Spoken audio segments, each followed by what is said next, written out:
Here in this garden bed, we have sweet potatoes. I think this is only like 1 or 2 slips, and it's already this big after maybe a month. Then I have I think it's Armenia cucumber growing here. I haven't really had much luck with cucumbers, honestly, so I'm hoping that is going to change this year. I have some green beans growing in here. These are bush beans. Looks like we're about to get some flowers, so hopefully I'll be having some green beans soon. This is a purple Haitian purple bean. I have a bigger one growing on the other side of the yard, and this was one of the little babies that just didn't make the cut, and I felt too bad to throw it away, and nobody wanted her, so she's just kind of here, and I just keep trimming her. Just I like the flowers. I think they're pretty. Inside we have some volunteer basil that just pops up every year no matter what. So a couple months ago, this was probably the best looking bed out of the 6 I have here. But after all the rain we've been getting in Florida lately, they are just overwatered, and my sweet banana pepper producing so much, probably like 10 every day or 2. So I was picking them, but now she's slowed down and she's a little upset, so I think I'm going to need to fertilize, give some fish oil and kelp meal. This is a hot pepper, the jalapeno hot pepper. Same deal over here, just overwatered. You can even tell by the basil. It's a good sign of overwatering when it's yellowing like this. But as you can see here, this is just an Everglade tomato I just planted just from a cutting, and it's doing better than everything else. This is my rosemary. She is my oldest herb in the garden. She is always green no matter what, and she grows so big no matter how much we trim her. This is my sage. Same thing, she was planted around the same time, and they're my favorite herbs in the garden. Just to make this even more special, I put some snapdragons I saw at Lowe's or Home Depot, and I couldn't help myself. They were so pretty. So this is my little flower area over here. I planted this pomegranate in the spring of this year as well, and she was really small, like probably down here, and she's already grown this big, and I've trimmed her probably 2 times since then, and she just keeps getting bigger and stronger. So if you're thinking about trimming your plants, do it, because they just grow again, like your hair. Your hair grows again. This is my pineapple guava that I bought a few weeks ago.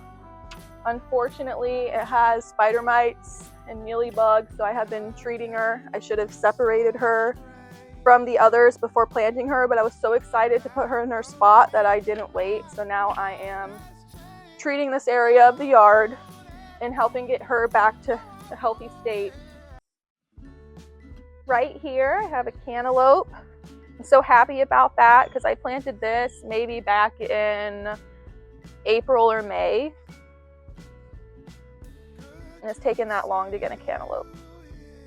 But I am still building up the soil bed here. We just actually put these in the spring of this year, so I'm kind of rooting on the soil there, but that's why I have a lot of green beans and black-eyed peas and Haitian bean growing in here because they're nitrogen fixers.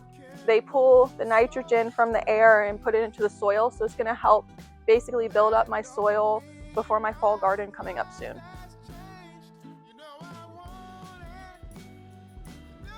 We got watermelon. Here we have some sweet gums from our mother tree right here. Every year, thousands of little baby plants fall down from her, and I take some of them and I grow them, and then someone plants them. So I thought that's pretty cool.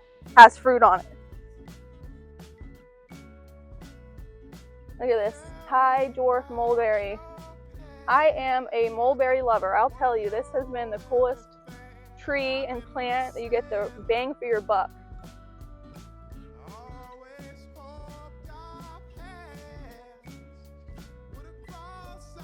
What do we have here? We have a crimson sweet watermelon. I have been waiting.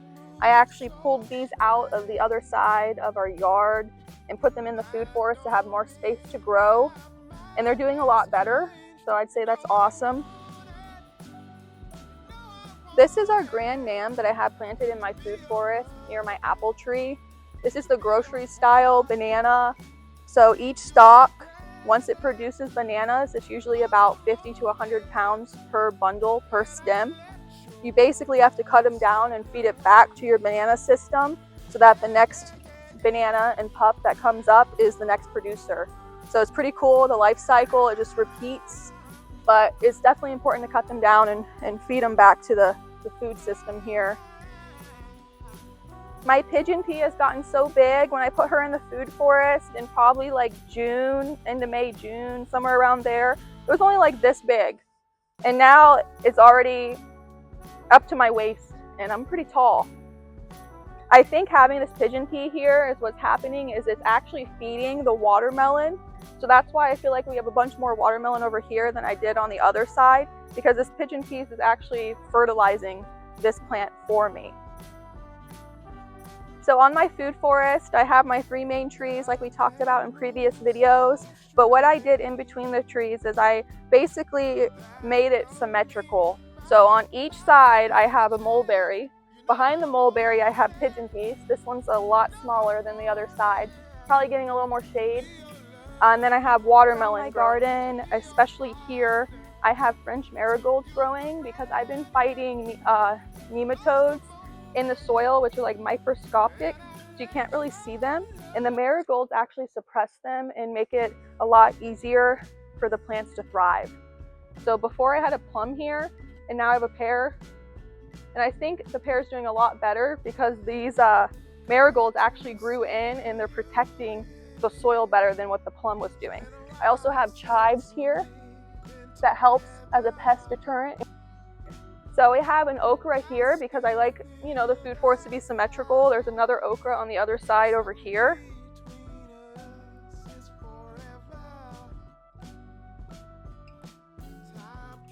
And you can see she was very little when I put her in because she was really shaded out from my okra in the raised beds. We already have a flower growing here, so she's going to be producing soon, which would be nice for the rest of our summer season.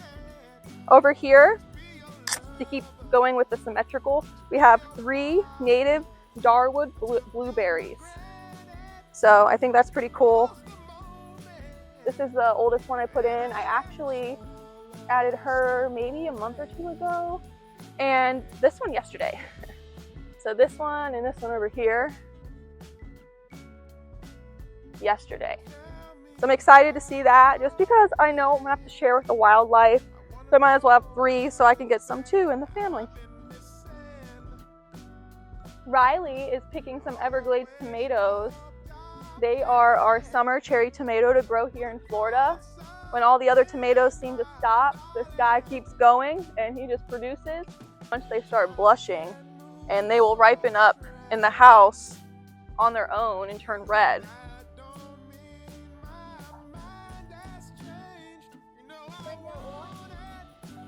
We're gonna go pick some more Everglades tomatoes over here.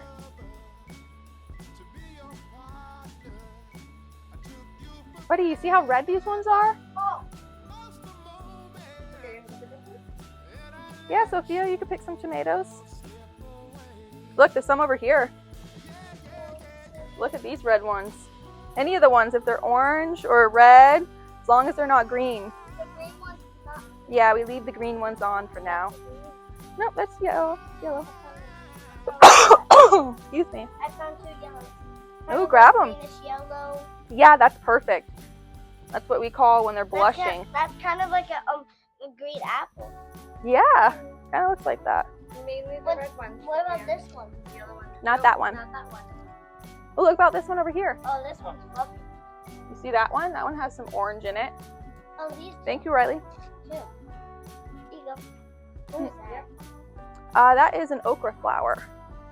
Do you want to see our okra and green beans? Yeah. So I have our green beans back here. I believe this is called the Provider bean. It's a pole variety. No, actually, this is the Blue Lake pole variety. And it's starting to flower, and it's actually growing up our okra. Riley is, you know, he's pretty tall for an 8-year-old, and his plant's taller than him. I'm 7 years old. I'm about to turn 8. My Oh, birthday. excuse me, you're about to turn 8 in like 14 days. This is blue African basil. Goes with our little tomatoes and our carrots. These are our black-eyed peas, the ones that are dried out brown. This is perfect for growing seeds for next year. Yeah, you can go ahead and pull those off. And we can even use those. I like to throw them in the crock pot in stews. Oh, what about the green ones? The green ones, we're waiting for them to dry out. Why do you? You put them in the... Why do you wait for them to dry? We could eat these, but they've swelled a little bit too and much for them to taste good I see being, ants. I see ants. you know, fresh. Yeah, that's part of the ecosystem. You're gonna see bugs. Oh, you do. What if I get carrot?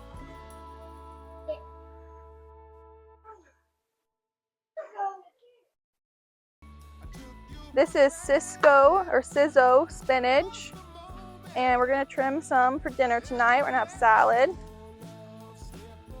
This thing is a beast. No matter how much you trim it, it just produces even stronger. Need one more. Now there's not really a method to it. I just trim away.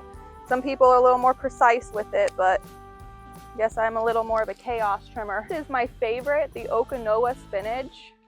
It's growing a little bit less because all the stuff around it's kind of taking over, but I think I'm gonna move some of this to the green stalk. But we're gonna cut some of this because they make the salad look so pretty.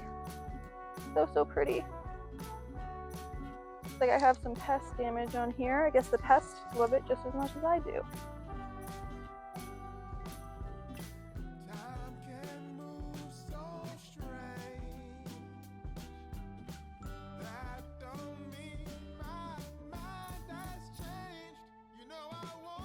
Today's harvest will have some Cisco spinach, Okinawa spinach, some blue African basil, short finger carrots, and Everglade tomatoes, and black-eyed peas.